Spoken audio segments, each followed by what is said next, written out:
Tapi kalau khusus kasus Panji, sebenarnya memang komedi ini harus ada korbannya.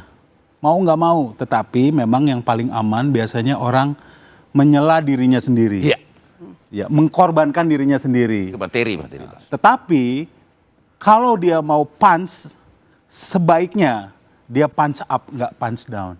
Nah ini kan sebenarnya Panji melakukan punch up.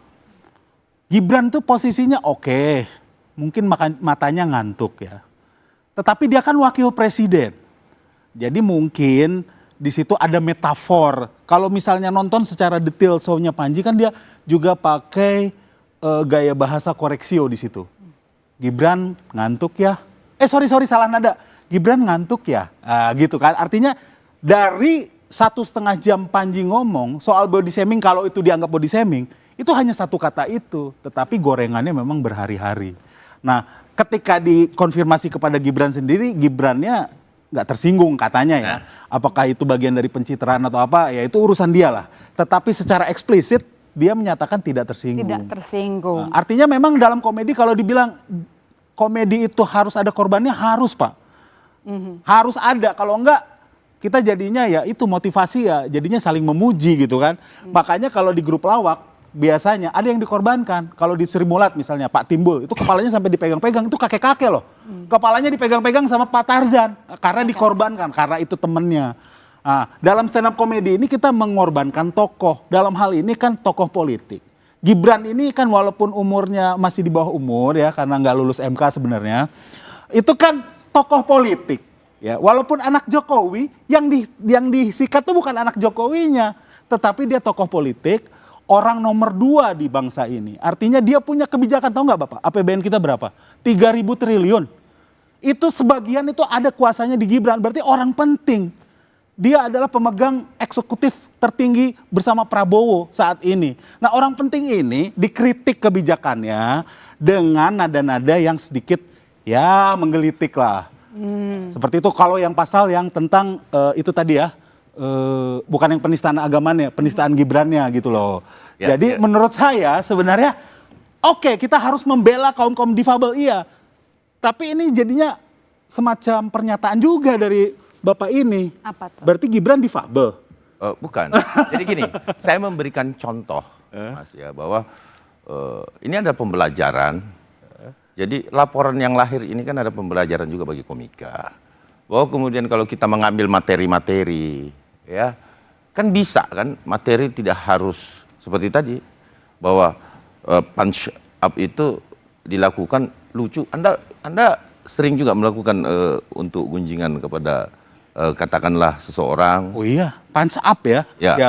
Artinya saya mengkritik kebijakan pemerintah. Oh kalau kritik kebijakan gini Mas, berbeda dengan ranah private. Kalau ranah private itu ada yang keberatan. Untungnya Mas Gibran nggak keberatan dan itu bukan artinya yang seperti Anda katakan, enggak. Yang seperti Anda katakan tadi bahwa Mas Gibran ini dipakai ya, itu Mas Gibran enggak bermasalah tentang itu. Udah, kalau tetapi banyak, tapi kalau berbicara Panji ini kan pelaporannya kan bukan dari Mas Gibran. Dari beberapa orang, termasuk ormas Islam, tadi kita juga saksikan kan. Ada ormas Islam juga yang akan melaporkan dan lain sebagainya. Makanya jadi saya bilang tadi ini di luar kita tidak berbicara konsen pada private Mas Gibran. Kalau Mas Gibran nggak ada masalah. Ya udah, berarti case close untuk yang Gibran. Berarti tinggal ngomongin nggak ada masalah. Kenapa? Justru Mas Gibran senang kalau Mas Panji yang soal penistaan agama, kebetulan saya adalah penonton yang live.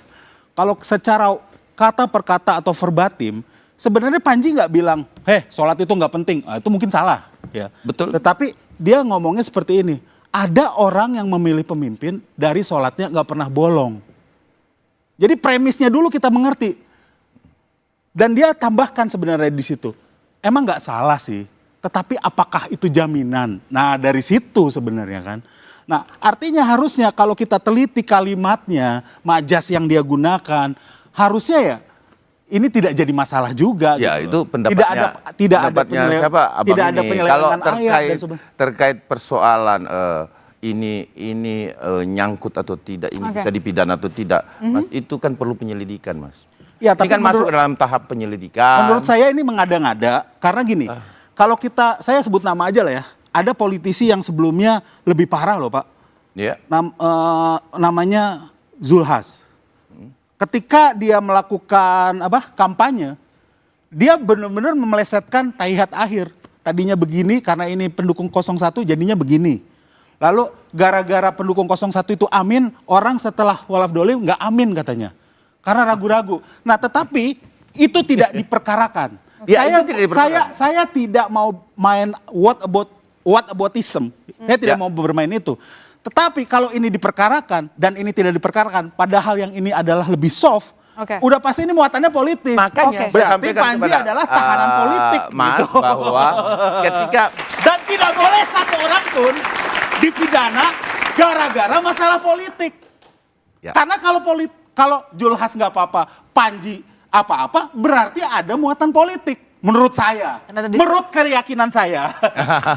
Karena ada diskriminasi ya. Iya. Diskriminasi. Jadi artinya gini, kita jangan juga melupakan gini Mas. Ada hak-hak warga negara juga untuk melaporkan. Ini di luar konteks kita berbicara masuk ke ranah privat ya. Ada hak-hak masyarakat Indonesia juga melaporkan. Karena equalnya hukum itu tadi. Gitu loh. Bahwa kemudian dia merasa terganggu nuraninya, merasa terusik. Kan ini kebebasan juga. Hak hukum juga kan ada. Sembari kita memikirkan apakah ini melanggar HAM nantinya. Tentu itu by proses. Tapi kalau itu due process of law, tidak bisa dikategorikan HAM. Tidak bisa dikategorikan diskriminatif. Tidak bisa Mas. Kenapa? Karena due process of law. Artinya secara hukum ada yang berkeberatan, ada yang melaporkan, ya diproses. Jangan salahin polisi. Polisi di sini hanya memproses. Ada laporan, dia lihat memenuhi unsur. Nah, kok yang salah polisinya? Baik. Ini persoalannya. Coba